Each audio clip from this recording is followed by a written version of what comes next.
Hello guys, I hope सब लोग बढ़िया होंगे। सो हम कंटिन्यू करेंगे हमारे इवोल्यूशन के एमसीक्यूज़। ये इसका पार्ट 2 है। फर्स्ट क्वेश्चन है कि इनमें से कौन सा करेक्ट है। तो पहला है कि homo erectus lived in east and central Asia.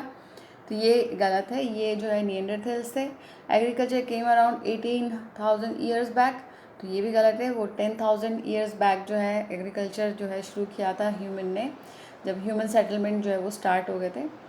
Next है the skull of modern human resemble more closely to baby chimpanzee than to adult chimpanzee. तो ये सी जो है ये करेक्ट आंसर है। तो निएंडरथैल मैन जो है वो रहते थे ईस्ट एंड सेंट्रल एशिया में, और ये अपनी बॉडी को प्रोटेक्ट करते थे बाय यूजिंग हाइड्स। और एग्रीकल्चर 10,000 ईयर्स पहले आया था। Next which of the following is not a false statement, यानी इसमें से हमें एक करेक्ट स्टेटमेंट बताना है। Life originated in Mesozoic era.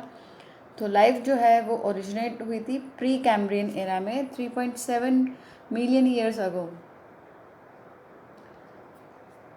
Oceans में स्टार्ट हुई थी। नेक्स्ट है, तो ये गलत हो गया। नेक्स्ट है अर्थ was formed about 4.6 million years अगो। तो अर्थ जो है वो 4.5 मिलियन ईयर्स अगो जो है वो फॉर्म हुई थी। नेक्स्ट है first living organism in primitive ocean was coacervates. तो फर्स्ट जो लिविंग ऑर्गेनिज्म थे इन द ओशंस, वो प्रिमिटिव ओशन में जो है वो ईओबायंट्स थे, उनको हम कहते हैं, या फिर प्रोटोबायंट्स कहते हैं, या फिर प्रोटोसेल कहते हैं। तो ये भी गलत हो गया। और नेक्स्ट है homologous organs show divergent evolution. तो ये ऑप्शन डी इसका करेक्ट आंसर हो जाएगा। Next question. नेक्स्ट इसमें से जो है हमें बताना है करेक्ट स्टेटमेंट कौन सा है। पहला है increase in melanised moths after industrialisation in Great Britain is proof of natural selection. यानी में उनमें जो है मिलेनियन ज़्यादा बढ़ गया था, तो ये एक प्रूफ है किसका, नेचुरल सिलेक्शन का। ड्यू टू इंडस्ट्रियलाइजेशन की वजह से जो है उन्होंने मिलेनियन अपना बढ़ा लिया था। तो ये जो है करेक्ट है। नेक्स्ट है when more individual of a population acquire mean character value it is called disruption. तो इसे हम डिसरप्शन नहीं कहते हैं जब ज़्यादा इंडिविजुअल्स एक पॉपुलेशन के मीन कैरेक्टर एक्वायर करते हैं। ये एक टाइप का नेचुरल सिलेक्शन है और इसे हम स्टेबलाइजिंग सिलेक्शन कहते हैं। नेक्स्ट है change in allelic frequency in a population will lead to Hardy Weinberg equilibrium.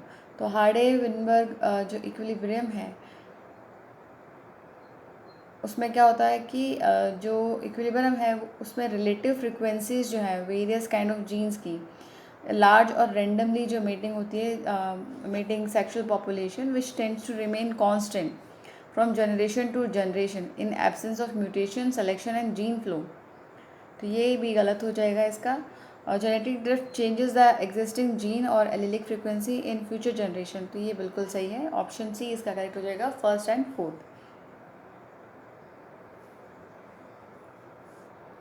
Next question. Choose the wrong statement regarding Hardy Weinberg principle. तो हार्डी विनबर्ग जो प्रिंसिपल है उसमें allele frequency in a population are stable and constant from generation to generation, ये बिल्कुल सही है। Sum total of the allelic frequencies in a population is 1, ये भी बिल्कुल सही है। Variation due to genetic drift result in change frequency of genes and alleles in future generations, ये भी सही है। Genetic combination helps in maintaining Hardy Weinberg equilibrium. तो ये जो है वो गलत है। जेनेटिक रिकॉम्बिनेशन जो है वो लीड करता है वेरिएशंस जो रिजल्ट करती है change frequency of gene and allele in future generation. Next हमको यहाँ पे जो है 4 स्टेटमेंट दे रखे हैं और 2 फिलिंग द ब्लैंक्स दे रखे हैं।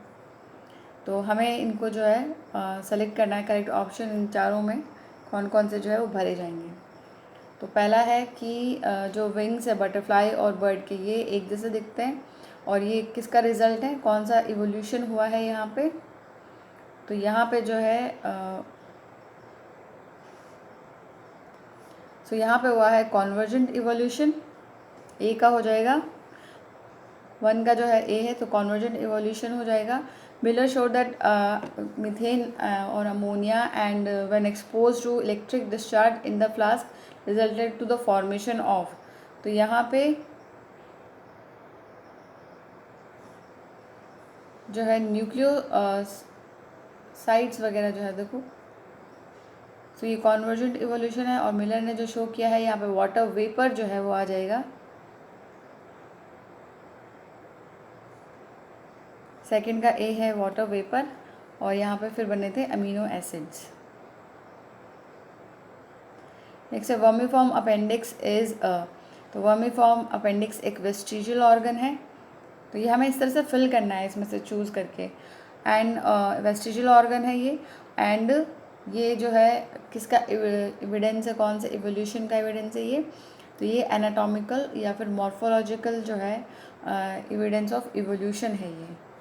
एनाटॉमिकल और मॉर्फोलॉजिकल जो है एविडेंस है इवोल्यूशन का। और लास्ट जो है फोर्थ है कि according to Darwin evolution took place due to, तो यहाँ पे जो है स्मॉल वेरिएशंस हुए थे, और जो है सर्वाइवल ऑफ फिटेस्ट, इसकी वजह से जो है यहाँ पे डार्विन ने कहा था कि इवोल्यूशन जो है वो हुआ है।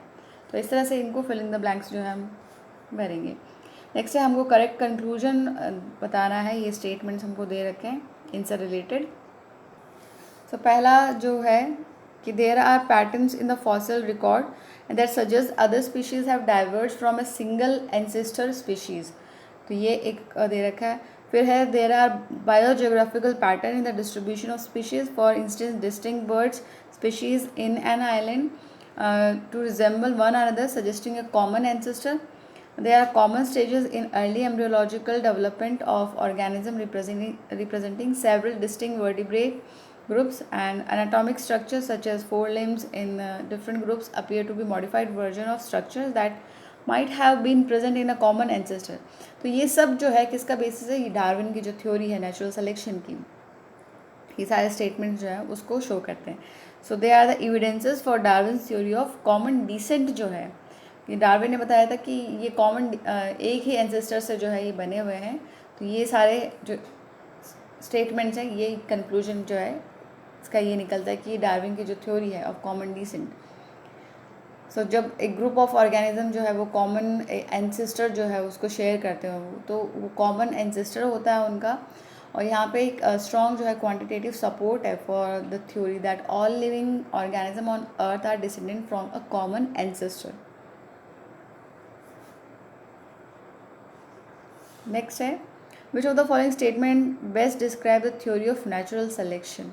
तो जो नेचुरल सिलेक्शन की थ्योरी है वो कहती है कि those individual that are better adapted to their environment will have greater reproductive success। Option C जो है वो करेक्ट हो जाएगा कि जो जितने ज़्यादा अच्छी तरह से अनुकूलन करते हैं उनकी रिप्रोडक्शन की जो सक्सेस है वो उतनी ही ज़्यादा होती है। नेक्स्ट है यहाँ पे असर्शन और रीजनिंग टाइप के क्वेश्चन दे रखे हैं हमको। तो अगर असर्शन और रीज़न दोनों सही हो और रीज़न जो है करेक्ट हो तो हमको ए टिक करना है। बी में जो है असर्शन सही हो रीज़न सही हो लेकिन रीज़न जो है उसका करेक्ट एक्सप्लेनेशन नहीं है तब होगा। और सी में अगर असर्शन जो है वो ट्रू है और रीज़न फॉल्स है, और डी में जो है दोनों जो है वो फॉल्स हो। तो पहला है organic compounds first evolve in earth required for origin of life were proteins and nucleic acids, तो ये जो है करेक्ट है। all life forms were in water environment only, तो ये जो है रीज़न भी जो है ये करेक्ट है कि अर्ली जो लाइफ थी उसमें यही हुआ था कि जो फर्स्ट ऑर्गेनिक कंपाउंड इवॉल्व हुआ था अर्थ में, इसको हमें जो है प्रोटीन और न्यूक्लिक एसिड चाहिए था, और सारी की सारी जो है लाइफ फॉर्म किस में थी, वाटर एनवायरनमेंट में थी। लेकिन रीज़न जो है वो करेक्ट एक्सप्लेनेशन नहीं है असर्शन का, तो इसलिए हम इसके लिए जो है बी टिक कर लेंगे। नेक्स्ट है अमंग प्राइमेट्स में चिंपैंजी जो है वो क्लोजेस्ट रिलेटिव है प्रेजेंट डे ह्यूमंस का, तो ये बिल्कुल सही है। The banding pattern in the autosome number 3 and 6 of man and chimpanzee is remarkably similar, तो इससे हमें पता चल रहा है कि वो किस तरह से जो है सिमिलर है। तो असर्शन और रीज़न दोनों जो है वो सही है और ये इसका करेक्ट एक्सप्लेनेशन भी है, तो इसका हो जाएगा ए। नेक्स्ट है natural selection is the outcome of difference in survival and reproduction among individual that show variation in one or more traits, ये भी सही है बिल्कुल। Adaptive form of a given trait tend to become more common, less adaptive one become less common और disappears, तो ये reason भी सही है और ये इसका करेक्ट जो है एक्सप्लेनेशन है यहाँ पे। नेक्स्ट है the earliest organism that appear on earth were non green and presumably anaerobics. तो ये एनारोबिक्स थे। रीज़न है कि first autotrophic organism were chemoautotrophs that never release oxygen. तो ये दोनों ट्रू है, लेकिन रीज़न जो है वो करेक्ट नहीं है असर्शन के लिए कि अर्लीस्ट ऑर्गेनिज्म जो है अर्थ पे आए थे ये हेट्रोट्रॉपिक थे। तो ये जो है बिकॉज क्योंकि एटमॉस्फेयर जो है वो रिड्यूसिंग टाइप का था, तो ये फर्स्ट ऑटोट्रॉफ जो है वो कीमो ऑटोट्रॉफ्स थे। ये भी सही है, लेकिन जो एनारोबिक ऑर्गेनिज्म हैं इनको ऑक्सीजन की रिक्वायरमेंट नहीं थी फॉर द ग्रोथ, और ये जो है इसकी प्रेजेंस में शायद मर भी जो है they may even die in its presence. So chemotrophs जो हैं ये फर्स्ट ऑर्गेनिज्म थे जो अपीयर हुए थे on earth and that obtain energy by the oxidation of electron donating molecules in their environment. तो इसलिए ये जो है रीज़न जो है ये करेक्ट एक्सप्लेनेशन नहीं है फॉर द असर्शन। नेक्स्ट है Darwin's finches show a variety of beaks suited for eating large seeds, flying insects and cactus seeds। ये बिल्कुल सही है assertion इसका। Ancestral seed eating stock of Darwin finches radiated out from South American mainland to different geographical area of Galapagos Islands where they found competitor free new habitat। तो reason भी जो है इसका सही है और असर्शन भी सही है, लेकिन रीज़न जो है वो करेक्ट एक्सप्लेनेशन नहीं है इसका असर्शन का। डार्विन फिंचेस जो है वो गैलापागोस आइलैंड पे पाई गई थी, different primarily in different body size, feather colour, जो उनकी बीक की जो शेप है और जो कि अडेप्टेशन था उनका to the type of food available. So ये एक डाइवर्जेंट इवोल्यूशन का एग्जाम्पल है। नेक्स्ट है the primitive atmosphere was reducing one without oxygen. So primitive atmosphere जो है वो रिड्यूसिंग था क्योंकि उसमें ऑक्सीजन नहीं था। In the primitive atmosphere oxygen was involve in forming ozone. तो यहाँ जो है देखो जो लाइटेस्ट एटम्स हैं नाइट्रोजन, कार्बन एंड ये सब पाए गए थे प्रिमिटिव एटमॉस्फेयर में। तो हाइड्रोजन एटम जो है वो मोस्ट न्यूमरस टाइप नंबर में थे and most reactive in primitive atmosphere. तो हाइड्रोजन एटम जो है कंबाइन हुए थे सारे ऑक्सीजन एटम्स के साथ to form water, living no free oxygen. So primitive atmosphere जो है वो रिड्यूसिंग एटमॉस्फेयर था विदाउट फ्री ऑक्सीजन। तो यहाँ पे विदाउट ऑक्सीजन नहीं, विदाउट फ्री ऑक्सीजन नहीं था, ऑक्सीजन तो वहाँ पे प्रेजेंट था, तो ये गलत हो गया स्टेटमेंट। और जो फॉर्मेशन है ओजोन लेयर की is the consequences of modern oxidizing atmosphere, जिसमें बहुत सारा जो प्लेंटी फ्री ऑक्सीजन है वो वहाँ से जो है वो हुआ। As more oxygen accumulated in the atmosphere due to photosynthesis, oxygen जो है ओजोन जो है वो अपीयर होना स्टार्ट हो गई इन द टॉप लेयर्स। तो दोनों जो है वो गलत हैं, तो इसका आंसर डी हो जाएगा। नेक्स्ट है Java ape man, Peking man and Heidelberg man are the fossil of homo erectus. तो ये सही है। Homo erectus evolve from homo habilis, ये भी सही है, लेकिन ये इसका करेक्ट एक्सप्लेनेशन नहीं है। तो जावा एप मैन जो है वो डिस्कवर हुए थे from the Pleistocene rock in the central Java, और फॉसिल्स ऑफ पैकिंग मैन जो है वो डिस्कवर हुए थे इन लाइमस्टोन केव्स ऑफ जो पैकिंग के पास में है एक जगह, और जो हिल्डबर्ग मैन जो है वो डिस्कवर हुआ था इन मिड प्लीस्टोसीन। और ये सारे के सारे फॉसिल जो है ये आते हैं होमो इरेक्टस के अंडर आते हैं। होमो इरेक्टस जो है वो अपीयर हुए थे 1.7 million years ago in the middle Pleistocene.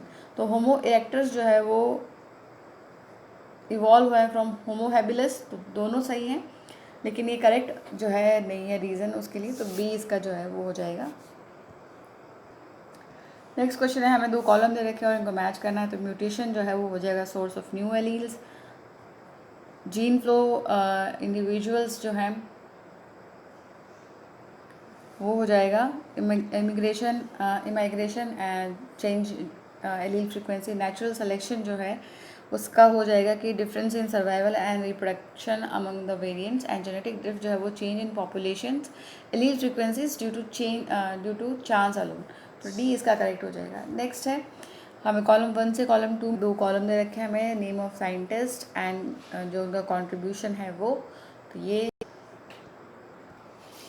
तो यहाँ पे हमें कॉलम 1 और कॉलम 2 दे रखा है, name of scientist and contribution. तो चार्ल्स डार्विन की थी ओरिजिन ऑफ स्पीशीज़, लेमार्क जो है फिलोसॉफी ज़ूलॉजिक, और ह्यूगो डीब्रीज जो हैं इन्होंने दिया था म्यूटेशन थ्योरी। अर्नेस्ट हेकल ने दी थी हमको biogenetic law, and August Weissman जो है इन्होंने दी थी जर्म प्लाज्मा थ्योरी। तो नेक्स्ट क्वेश्चन है, यहाँ पे कॉलम 1 और कॉलम 2 दे रखा है हमको, और ये लाइफ फॉर्म्स वगैरह जो है कि कब कब कौन जो है अपेयर हुआ था।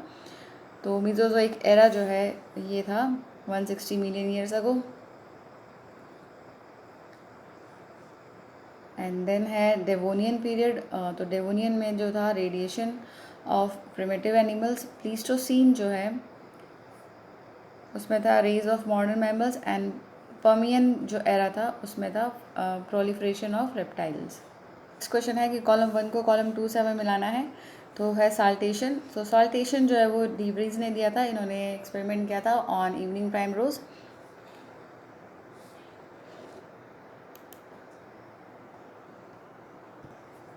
नेक्स्ट है formation of life was preceded. तो ये किसने दिया था, ये दिया था ओपेरन एंड हेल्डन ने। एंड नेक्स्ट है रिप्रोडक्टिव फिटनेस, ये दी थी डार्विन ने। And life comes from pre existing, ये कहा था लुइस पास्चर ने, एक्सपेरिमेंट किया था इन्होंने भी। नेक्स्ट है कॉलम 1 को कॉलम 2 से हमें मैच करना है। सो वैलेस जो है इन्होंने दिया था ये को proposer of melanism natural selection. Malthus जो है ऐसे ऑन पॉपुलेशन लिखा था। हार्डी विनबर्ग का जो प्रिंसिपल ये है। एंड ये बिस्टन इसमें जो है ये बिस्टन बेटुलेरिया की जो पॉपुलेशन जो है, इंडस्ट्रियल मिलेनिज्म जो है वो एक इफेक्ट था urban population prominent in Biston बेटुलेरिया।